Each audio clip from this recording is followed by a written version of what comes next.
Bonjour à tous, bienvenue sur cette nouvelle vidéo où je vais partager avec vous mon point de vue sur plusieurs sujets d'actualité qui, je pense, méritent notre attention. Ces sujets touchent à la politique internationale, à l'économie, à la technologie et même à des enjeux géopolitiques qui pourraient avoir un impact sur notre quotidien. Alors, installez-vous confortablement, prenez un café ou un thé et allons-y. Commençons par parler de la relation entre les États-Unis et la Colombie. Vous savez probablement que les États-Unis sont le principal partenaire commercial de la Colombie, avec des échanges qui atteignent environ 40 milliards de dollars par an. Mais récemment, cette relation a été mise à rude épreuve. Le président américain, Ronald Bump, a menacé d'imposer des tarifs douaniers allant jusqu'à 50% sur certains produits colombiens, en réponse au refus de la Colombie d'accepter des déportés des États-Unis. Cette décision a semé l'inquiétude en Colombie, car elle pourrait avoir un impact énorme sur leur économie, notamment sur l'agro-industrie et l'exportation de fleurs, un marché très important pour eux. Ce qui est intéressant ici, c'est la stratégie de Ronald Bump. Il utilise ce que j'appelle la doctrine du gros bâton, une approche où il parle fort et montre sa force pour obtenir ce qu'il veut.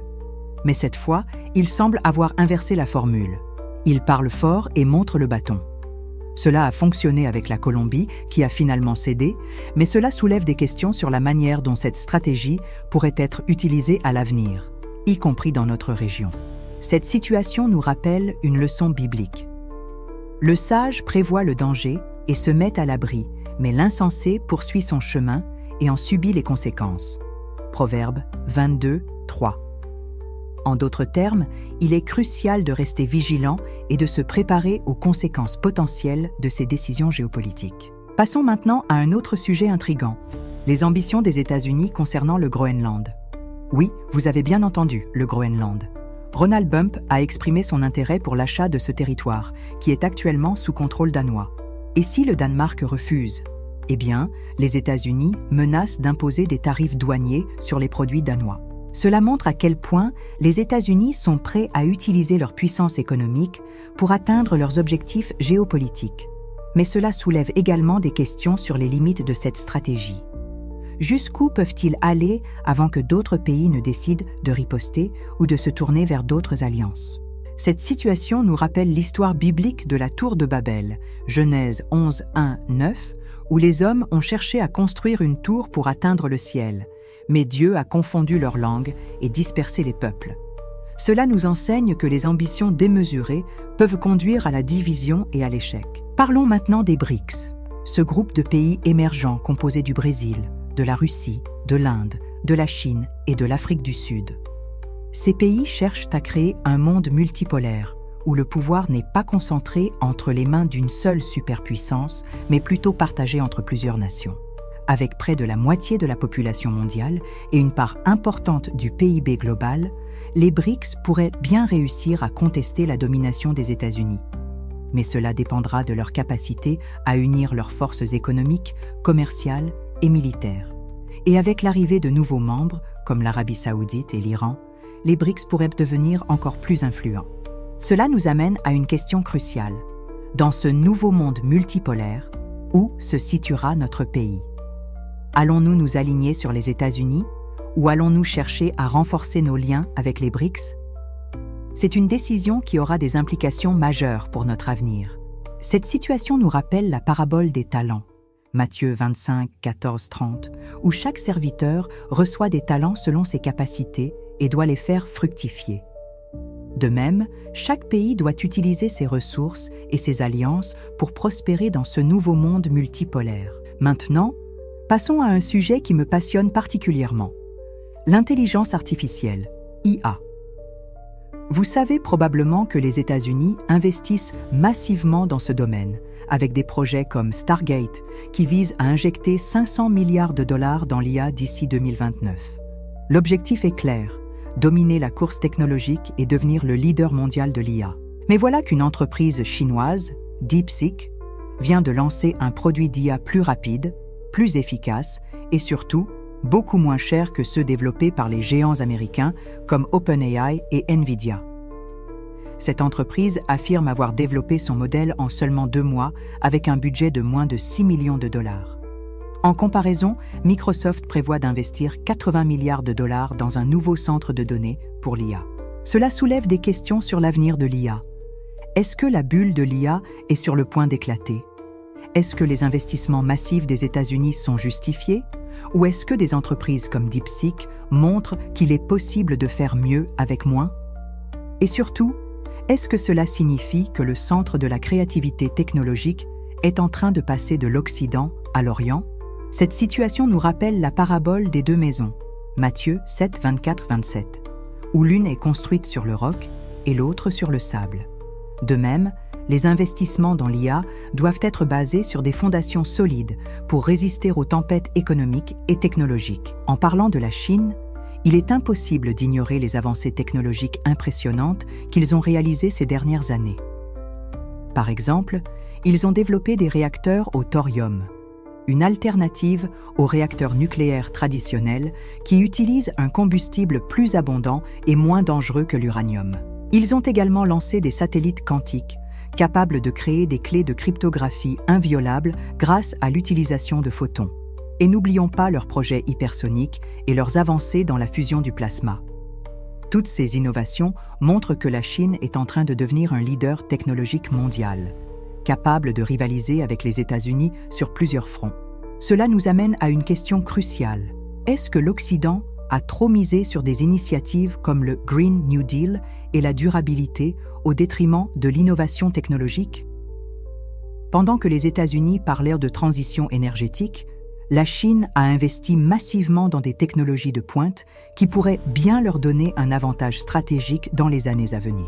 Cette situation nous rappelle la parabole des 10 vierges, Matthieu 25, 1, 13, où 5 vierges sages préparent leurs lampes avec de l'huile, tandis que 5 vierges folles ne le font pas. De même, les pays doivent se préparer et investir dans les technologies de l'avenir pour ne pas être pris au dépourvu. Enfin, je veux partager avec vous une réflexion sur ce que j'appelle le plan secret. J'ai récemment découvert, en étudiant les mouvements géopolitiques et les stratégies des grandes puissances, qu'il existe un plan en 16 étapes qui semble orchestrer une grande partie de ce qui se passe dans le monde aujourd'hui. Ce plan, révélé par inadvertance par un CEO lors d'une interview à Davos, montre comment les élites mondiales cherchent à consolider leur pouvoir et à redéfinir l'ordre mondial. Ce plan ne se limite pas à une simple crise sanitaire ou à une transition énergétique. Il s'agit d'une stratégie globale qui touche à l'économie, à la technologie, à la politique et même à notre vie quotidienne. Et le plus inquiétant, c'est que ce plan a déjà été utilisé par le passé, sous une forme différente, mais avec les mêmes objectifs. Je ne peux pas entrer dans les détails ici, mais je peux vous dire une chose. Si vous comprenez ce plan, tout ce qui se passe dans le monde aujourd'hui prendra un sens nouveau. Vous verrez comment les crises économiques, les avancées technologiques et les conflits géopolitiques sont interconnectés, et comment ils font partie d'une stratégie plus large. Cette situation nous rappelle la prophétie de Daniel, Daniel 2, 31-45. Où le roi Nebuchadnezzar voit une statue représentant les grands empires du monde, qui sont finalement détruits par une pierre qui devient une grande montagne. Cela nous enseigne que les plans humains, aussi grands soient-ils, sont éphémères face à la volonté divine. Il y a quelques jours, un séisme a ébranlé le monde technologique. Une intelligence artificielle développée en Chine, appelée DeepSeek, a fait son apparition et a semé la panique sur les marchés financiers. Pourquoi? Parce qu'en seulement 2 mois, et avec un budget ridiculement bas de 6 millions de dollars, elle a surpassé les performances des IA occidentales comme ChatGPT, qui ont nécessité des milliards d'investissements. Cela a provoqué une réaction en chaîne, une chute brutale des actions des géants de la tech américaine comme OpenAI et Nvidia. En une seule journée, la bourse américaine a perdu 1000 milliards de dollars. Une somme astronomique révélant l'ampleur du choc. Mais la vraie question est, cet événement était-il accidentel? Lorsqu'un événement de cette ampleur se produit, il faut toujours se poser la question « Qui en tire profit ?» Et c'est là que les choses deviennent intéressantes. 2 noms ressortent immédiatement, Ronald Bump et Elias Tusk. Elias Tusk, à la tête de plusieurs empires technologiques, est en guerre ouverte contre OpenAI. Il avait initialement cofondé cette entreprise, mais en a été écarté après que celle-ci ait changé de cap. Il voulait une intelligence artificielle en open source, transparente et sûre. Or, OpenAI est devenue une entreprise privée à but lucratif, fermée et sous l'influence de grands investisseurs. Elias Tusk a depuis lancé sa propre IA, Grok, pour rivaliser avec ChatGPT. L'apparition de DeepSeek a mis OpenAI en difficulté, ce qui constitue une victoire pour lui. Quant à Ronald Bump, le timing de cette crise lui a offert un argument imparable. Depuis son retour sur la scène politique, il a fait de la course à l'intelligence artificielle un enjeu central. Il a lancé le projet Stargate, un plan ambitieux de 500 milliards de dollars pour propulser les États-Unis au sommet de la course à l'IA. L'apparition soudaine de DeepSeek lui permet de justifier ces dépenses colossales. Il peut maintenant affirmer « Voyez, nous sommes en retard, il faut investir massivement ». Les liens entre Elias Tusk et la Chine ne sont un secret pour personne.